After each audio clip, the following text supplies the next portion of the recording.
Salam sejahtera, terima kasih karena bersama dengan saya di Nazilin Unity Channel. 8 perkara penting daripada Hakim Mahkamah Tinggi yang menjatuhkan Najib supaya membela diri di Mahkamah kemarin. Saya mohon kepada anda semua, jangan cakap-cakap saja, jangan cerita saja kosong. Anda dengar ulasan ini dan bantu saya share, supaya semua orang tahu. Ini 8 perkara penting daripada Hakim Mahkamah Tinggi yang mendapati Najib perlu membela diri. Mengapa saya kata seperti itu? Kita dengar, baca, lihat, tonton, banyak spekulasi, khususnya yang membela Najib, khususnya yang juga tidak membela Najib. Mereka cakap sembarangan, seakan-akan mereka lebih hebat, lebih pandai, lebih jago, lebih berpendidikan, lebih berpengalaman daripada hakim yang telah menjatuhkan keputusan supaya Najib membela diri. Jadi, selepas mendengar 8 perkara ini, barulah anda tentukan siapa lebih jago, lebih pandai, lebih berpengalaman, lebih bijak daripada hakim tersebut. Nombor 1, tertuduh mempunyai kawalan dan kuasa penuh ke atas perbelanjaan akaun bank peribadinya. Saudara-saudara sekalian, akaun peribadi kita itu milik kita sendiri. Kita boleh akses duitnya datang dari mana, jumlahnya berapa, dan tentulah pengeluaran dan penggunaannya juga anda lah yang guna sendiri. Tak mungkinlah orang boleh guna akaun kita kalau kita tidak benarkan. Kecuali kena scam. Itu pun kerana pilihan kita memberikan nombor-nombor tertentu ataupun perkara maklumat tertentu yang sulit. Jadi, hakim menyatakan bahawa Najib mempunyai kawalan dan kuasa penuh ke atas perbelanjaan akaun bank peribadinya.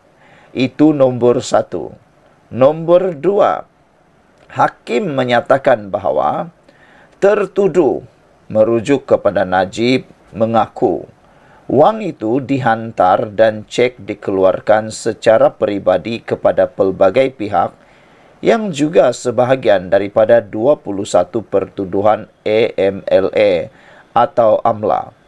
Jadi saudara-saudara sekalian, ini memang menarik bahawa Najib rupa-rupanya dalam perbicaraan selama hampir 6 tahun atau lebih 6 tahun itu, saya pun tak ingat lagi berapa tahun, tapi yang pastinya lebih 5 tahun, menghampiri 6 tahun atau lebih 6 tahun, antara perbicaraan terpanjang dalam sejarah Malaysia.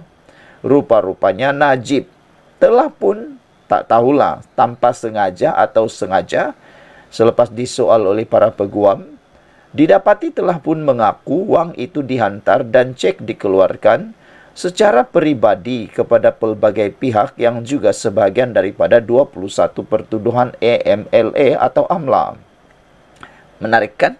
Ketiga, tertuduh yang juga adalah Najib Tun Razak juga disebabkan peristiwa 916 pada 16 September 2008, terdapat keperluan untuk tertuduh mencari dana politik bagi mengelakkan mana-mana ahli parlimen dari Barisan Nasional BN lompat parti dan sekaligus menyebabkan beliau kehilangan kuasa politik. Wah, ini memang tak pernah saya tahu, tak tahulah anda tahu atau tidak, tapi kata hakim, Najib juga disebabkan peristiwa 916 pada 16 September 2008, terdapat keperluan untuk tertuduh merujuk kepada Najib mencari dana politik bagi mengelakkan mana-mana ahli parlimen dari Barisan Nasional BN lompat parti dan sekaligus menyebabkan beliau kehilangan kuasa politik. Wow, ini pun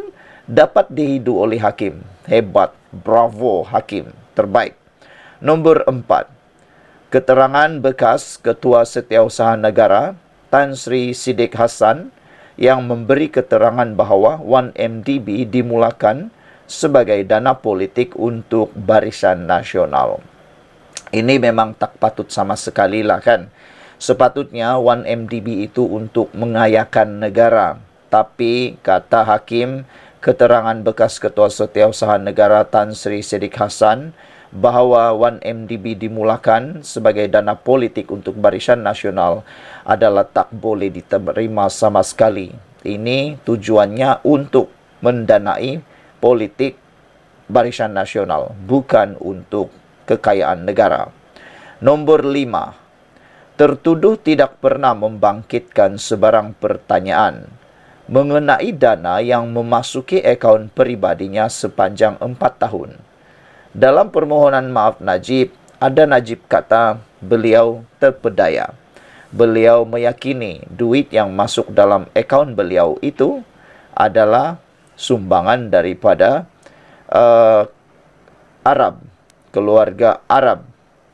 Namun demikian, dalam pendedahan The Edge pula menyatakan seakan-akan Najib terpedaya. Tetapi itu pada peringkat awal. Bagaimana dengan peringkat seterusnya? Jadi nombor 5 ini tertuduh tidak pernah membangkitkan sebarang pertanyaan mengenai dana yang memasuki akaun pribadinya sepanjang 4 tahun. Cukup menarik perhatian kita semua. Nombor 6. Tertuduh tidak membuat sebarang laporan polis terhadap Jolo. Pihak berkuasa tidak pernah menerima sebarang aduan daripada tertuduh atau pegawainya pada tahun 2015. Kan elok kalau Najib mendengar nasihat daripada Timbalan Perdana Menteri pada waktu itu Muhyiddin Yassin, Safi Afdal, Mukriz Mahathir, dan yang terkini Khairi Jamaluddin telah pun pernah memberikan nasihat cadangan supaya Najib mengambil tindakan terhadap Jolo. Tapi malangnya tidak ada apa-apa tindakan yang dibuat oleh Najib. Sehinggalah itu yang berlaku pada Najib. Kalaulah Najib membuat satu sahaja laporan polis atau laporan terhadap pihak berkuasa, sudah tentu Najib boleh terlepas. Ketujuh, pengerusi PAC Datuk Seri Hassan Arifin memberi 2 kali taklimat kepada bekas pengerusi dan CEO 1MDB mengenai apa yang perlu dikatakan semasa PAC untuk menjaga dan meminimumkan peranan tertuduh dan Jolo. Nombor 8. Keterangan bekas peguam 1MDB Jasmine Loh Aiswan bahawa dia terdengar Jolo mengarahkan Ki Kok Tiam sudah meninggal dunia untuk merangkas surat derma ketika mereka berada di sebuah hotel di London.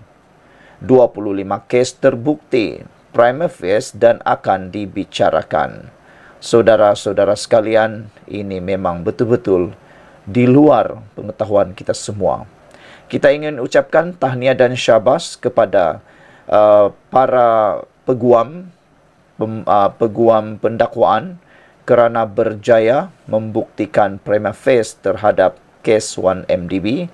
Juga kita ucapkan tahniah kepada hakim kerana telah menyampaikan keputusan yang cukup luar biasa. Najib dan 1MDB, 8 perkara penting daripada Hakim Mahkamah Tinggi, ditulis oleh Najib Bakar daripada Harapan Daily. Kita jumpa lagi.